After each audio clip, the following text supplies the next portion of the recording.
Assalamualaikum warahmatullahi wabarakatuh. Saya Andes Indriani bersama ketiga rekan saya yang bernama Dodi Arman, Abimanyu, dan Mardela Afriani dari kelompok 6. Kami akan mempresentasikan makalah yang berjudul Analisa Gaya Kepemimpinan pada PT Wijaya Makmur Sentosa. Alasan diangkatnya judul makalah ini adalah untuk mengetahui apa saja gaya kepemimpinan yang selama ini diterapkan oleh PT Wijaya Makmur Sentosa, yang ternyata berpengaruh pada beberapa faktor yang membuat kegagalan dalam sebuah perusahaan, yaitu kepemimpinan yang kurang tegas dan sumber daya manusia yang kurang memadai. Adapun latar belakang diangkatnya makalah ini adalah manusia adalah makhluk sosial yang tidak dapat hidup sendiri. Dalam hidup, manusia selalu berinteraksi dengan sesama, serta dengan lingkungan. Manusia hidup berkelompok, baik dalam kelompok besar maupun dalam kelompok kecil. Hidup dalam berkelompok tentulah tidak mudah.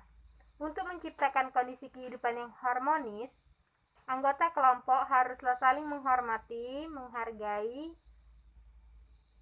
keteraturan hidup yang perlu dijaga. Hidup yang teratur adalah impian setiap insan.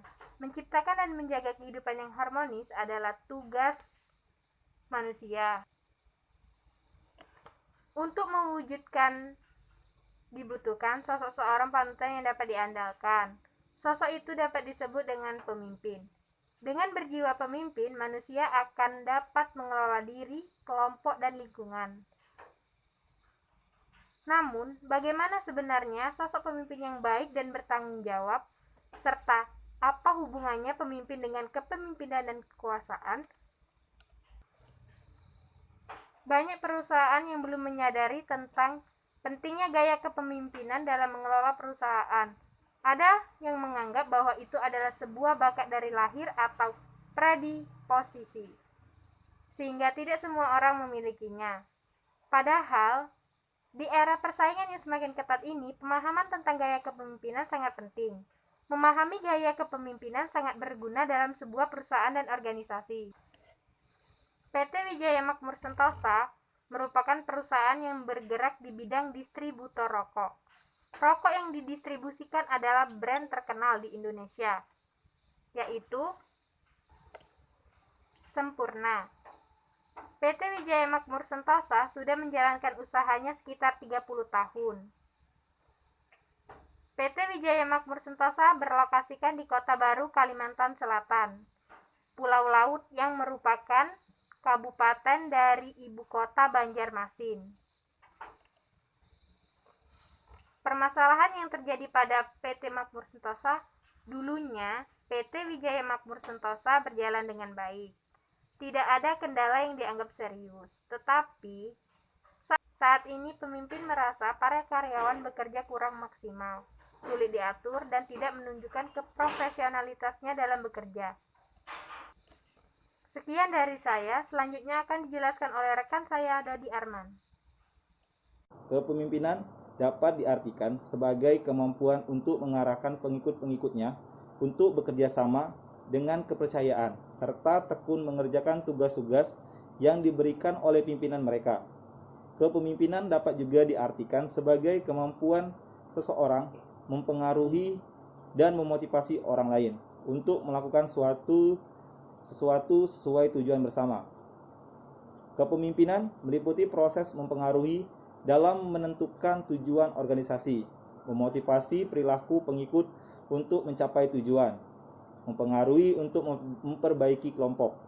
Kepemimpinan adalah seni untuk mempengaruhi dan menggerakkan orang-orang sedemikian rupa untuk memperoleh kepatuhan, kepercayaan, respek, dan kerjasama secara royal untuk menyelesaikan tugas.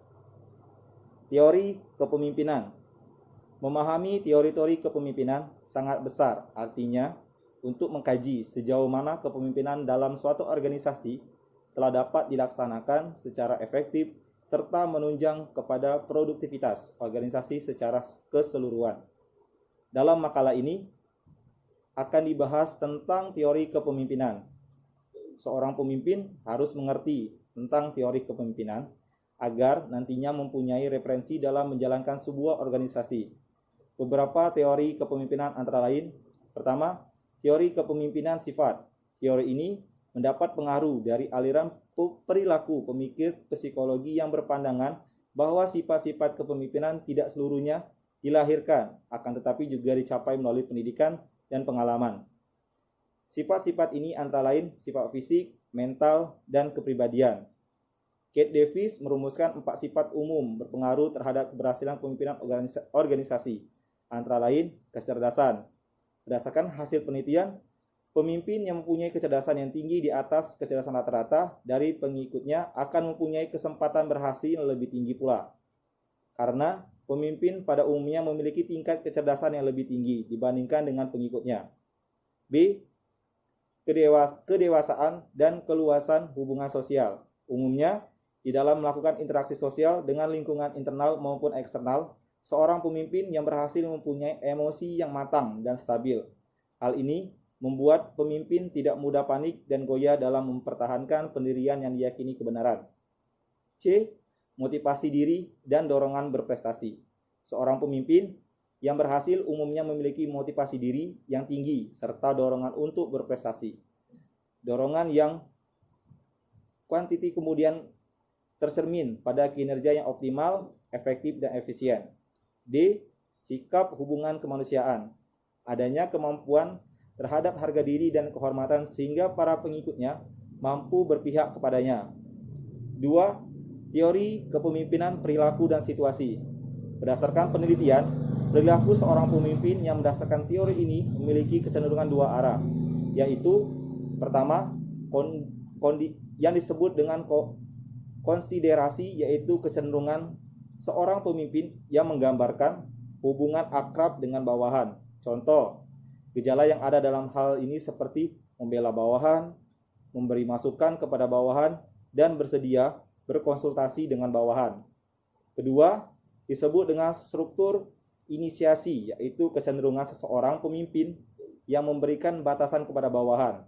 Contoh, bawahan mendapat instruksi dalam pelaksanaan tugas, kapan, bagaimana pekerjaan akan dilakukan, dan hasil yang akan dicapai. Jadi, berdasarkan teori ini, seorang pemimpin yang baik adalah bagaimana seseorang pemimpin yang memiliki perhatian yang tinggi kepada bawahan dan terhadap hasil yang tinggi pula.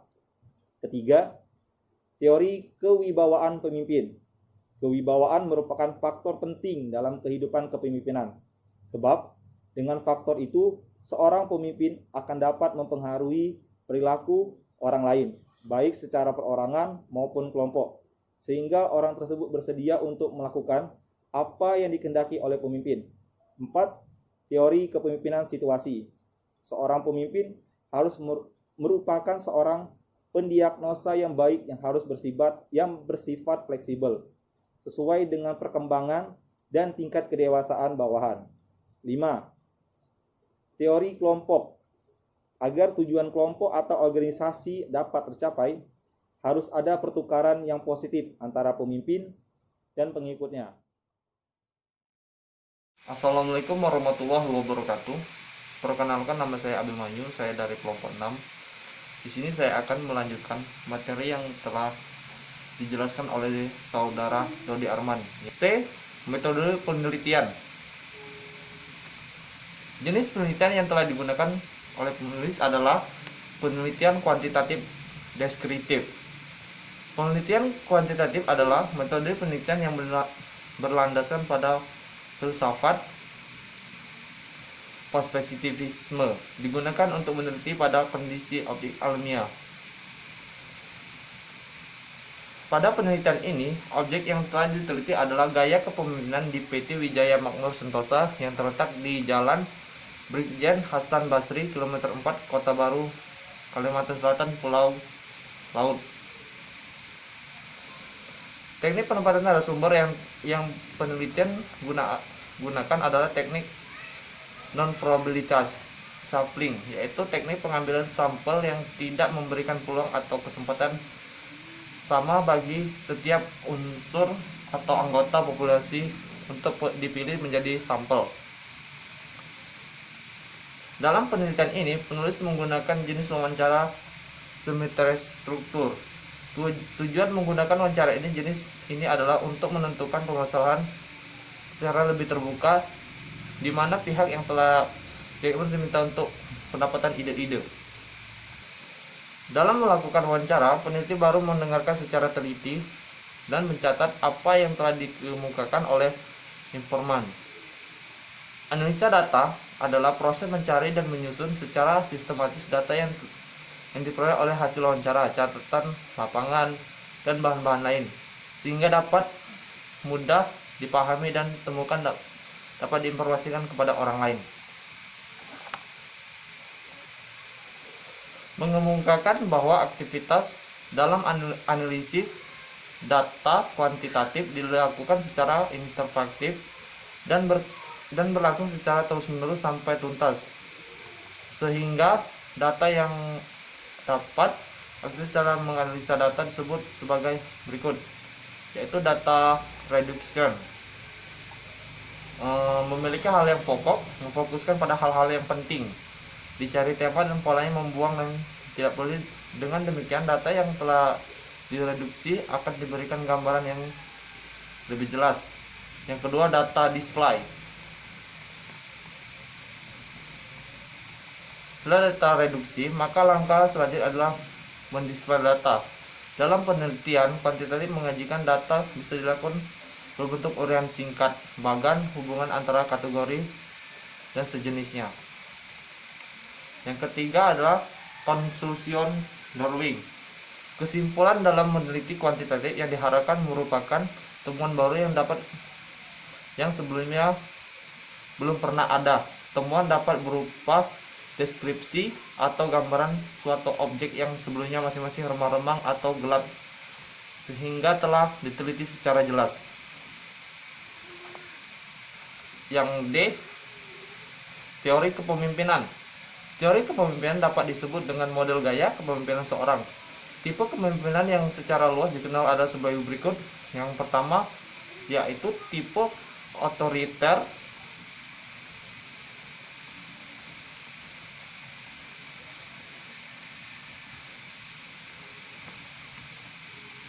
Yang kedua adalah tipe laissez-faire.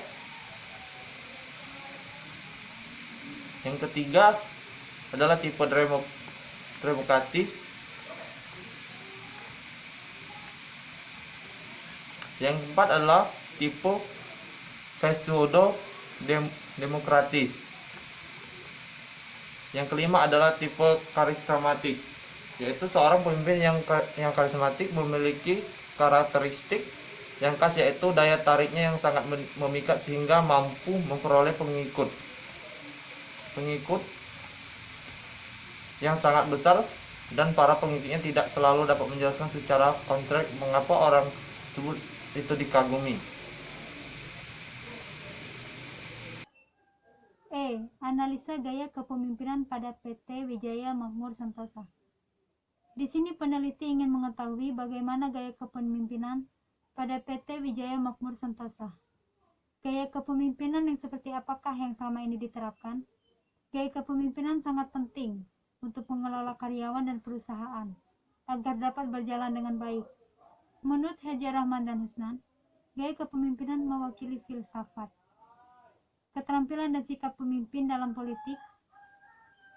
Gaya kepemimpinan adalah pola tingkah laku yang dirancang untuk mengintegrasi tujuan organisasi dengan tujuan individu untuk mencapai tujuan tertentu. Pendapat lain menyebutkan bahwa gaya kepemimpinan adalah pola tingkah laku, baik kata maupun tindakan dari seorang pemimpin yang dirasakan oleh orang lain. Sedangkan menurut Rifai, gaya kepemimpinan adalah pola menyeluruh dari tindakan seorang pemimpin, baik yang tampak maupun yang tidak tampak olehnya. Menurut Robbins and Judge, ada 4 jenis gaya kepemimpinan, yaitu 1. Gaya kepemimpinan karismatik. Terdapat 5 karakteristik, yaitu visi dan artikulasi pemimpin, 2. Rasional personal, 3. Peka terhadap lingkungan, 4. Kepekaan terhadap kebutuhan pengikut, dan 5 perilaku tidak konvensional. Gaya kepemimpinan transaksional. Menurut Yuki and Gary, kepemimpinan transaksional adalah sebuah pertukaran imbalan-imbalan untuk mendapatkan kepatuhan. Sedangkan Robbins and Judge mengatakan, pemimpin transaksional adalah pemimpin yang memadukan atau memotivasi pengikutnya dalam arah tujuan yang ditegakkan dengan memperjelas peran dan tuntutan tugas. Ada 4 karakteristik dari pemimpin transaksional, yaitu 1. Imbalan kontingen, 2. Manajemen berdasar pengecualian aktif, 3. Manajemen berdasar pengecualian pasif, 4. Kendali bebas. 3. Gaya kepemimpinan transformasional. Kepemimpinan transformasional adalah keadaan di mana para pengikut merasa adanya kepercayaan, kekaguman, kesetiaan, dan hormat terhadap pemimpin tersebut. Mereka termotivasi untuk melakukan lebih daripada awalnya yang diharapkan. Karakteristik dari pemimpin transformasional yaitu 1. Pengaruh ideal, 2. Inspirasi, 3. Simulasi intelektual, dan 4. Pertimbangan individu. 4. Gaya kepemimpinan visioner. Kemauan untuk menciptakan mengartikulasi visi yang realistis, kredibel, dan menarik mengenai masa depan organisasi. Visi ini jika diseleksi dan diimplementasikan secara tepat, mempunyai kekuatan besar, sehingga bisa mengakibatkan kesuksesan dari sebuah organisasi yang tentunya harus ditunjang dengan keterampilan, buat, dan sumber daya untuk mewujudkannya. Karakteristik dari gaya kepemimpinan ini yaitu 1. Visi yang realistis, 2. Visi yang kredibel, 3. Visi yang menarik mengenai masa depan organisasi. F. Bagaimana menjadi pemimpin yang ideal? Menurut William, dalam bukunya Choice Theory, sesungguhnya di dalam situasi yang paling ekstrim sekalipun, seseorang tidak dapat dipaksa untuk melakukan suatu pekerjaan. Jikalau orang tersebut mau mengerjakan pekerjaan yang dipaksakan itu, biasanya hasil kerjanya tidak memuaskan. Dalam bukunya tersebut, William menyebutkan 8 ciri perilaku yang menggambarkan sifat seseorang pemimpin yang baik, yaitu 1. Beri teladan tentang arti sukses kepada bawahan. 2. Beri bawahan Anda peralatan yang mereka butuhkan. 3. Jangan sungkan untuk memuji keberhasilan bawahan. 4. Berikan ruang untuk kesalahan. 5. Delegasikan tugas tanpa banyak turut campur. 6. Lebih baik bertanya daripada memberi nasihat. 7.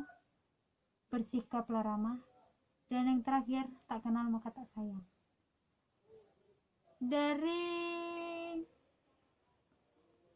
Dari presentasi yang saya bacakan tadi, maka kesimpulannya adalah kepemimpinan dapat diartikan sebagai kemampuan untuk mengarahkan pengikut-pengikutnya untuk bekerja sama dengan kepercayaan, serta tekun mengerjakan tugas-tugas yang diberikan oleh pimpinan mereka.